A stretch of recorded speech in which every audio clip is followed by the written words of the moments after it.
Mulheres lutavam nas arenas como gladiadoras? Sim, lutavam. Isso pode surpreender muita gente, mas é verdade, e essa é uma história muitas vezes esquecida. Mas será que elas lutavam com frequência? Será que seriam poderosas? Enfim, como tudo isso funcionava? Aqui é o Leonardo Chaba e hoje falarei sobre as Gladiatrix, que é como as mulheres gladiadoras passaram a ser chamadas. E vão ter duas surpresinhas no final, duas coisas que o pessoal erra muito sobre gladiadores. No entanto, aqui já se tem uma clarificação a se fazer, que esse nome, Gladiatrix, só foi dado a elas alguns séculos após se tornar proibido que as mulheres combatessem como gladiadoras. Antes disso, quando elas realmente lutavam, elas possuíam o mesmo nome dos gladiadores, o que dificulta encontrar evidências da sua existência. Então, as evidências são poucas, mas elas existem, principalmente até em documentos em que se discute justamente se era correto ou não que as mulheres lutassem nessas arenas, e também, em alguns casos, retratando seus feitos. Mas existem duas evidências mais físicas dessa presença feminina. A primeira foi encontrada na Turquia, numa peça em alto relevo que mostra duas gladiadoras em combate. A imagem em si não revela necessariamente traços femininos por causa da armadura e do equipamento, mas os nomes colocados abaixo de cada uma das lutadoras são femininos. São os nomes adotados por cada uma delas em combate. O primeiro é Amazônia, significando Amazona, fazendo uma referência, claro, às guerreiras mitológicas, como vemos também ser referenciado em Mulher Maravilha. E a segunda possuía o nome Aquília, que seria uma versão feminina do nome do mitológico semideus e guerreiro Aquiles, que vemos lá no filme Troia e, claro, na grandiosa Ilíada de Homero. A outra representação é uma estátua do século I, que mostra uma gladiadora comemorando a sua vitória. E essa representação nos indica que as Gladiatrix usavam basicamente os mesmos equipamentos que os gladiadores, com muito pouca armadura. Então o que se sabe é que elas existiram. Em 66 d.C., o imperador Nero colocou mulheres e crianças etíopes para lutar na arena para impressionar o rei da Armênia.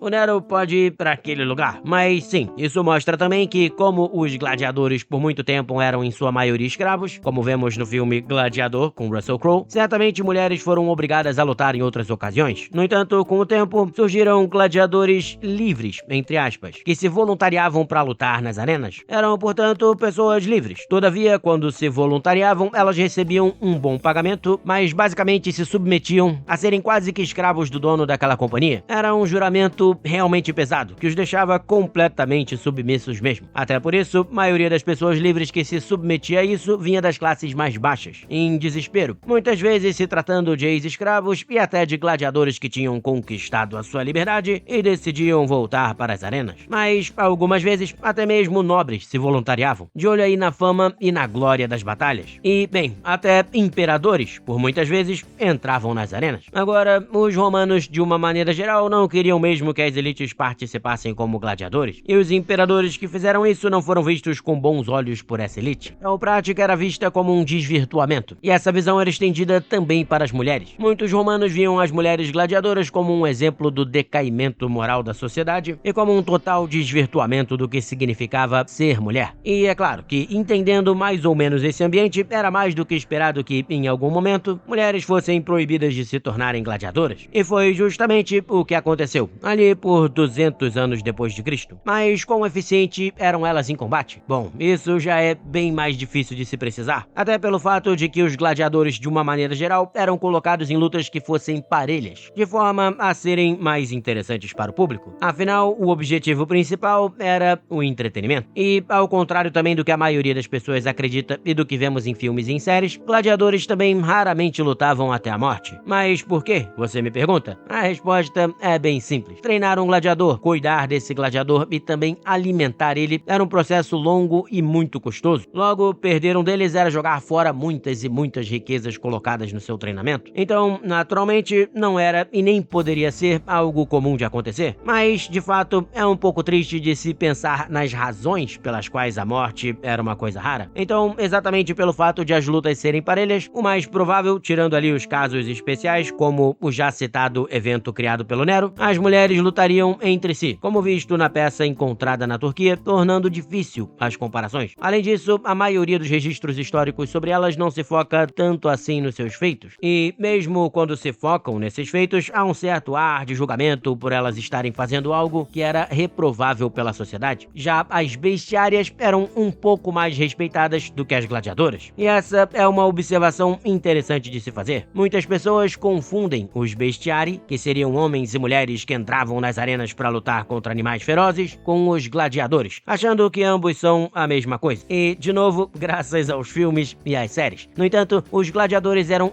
especificamente aqueles que lutavam contra outros seres humanos. E, como dito, as mulheres que entravam nas arenas para lutar contra animais ferozes já eram mais respeitadas do que as gladiadoras. E há até registro de uma que foi capaz de matar um leão em uma espécie de esforço hercúleo. Desse modo, as bestiári eram mais capazes de conquistar fama e reconhecimento por sua coragem e por sua habilidade nas arenas. E é isso. Espero que tenham gostado de mais esse episódio. Grande abraço, pessoal!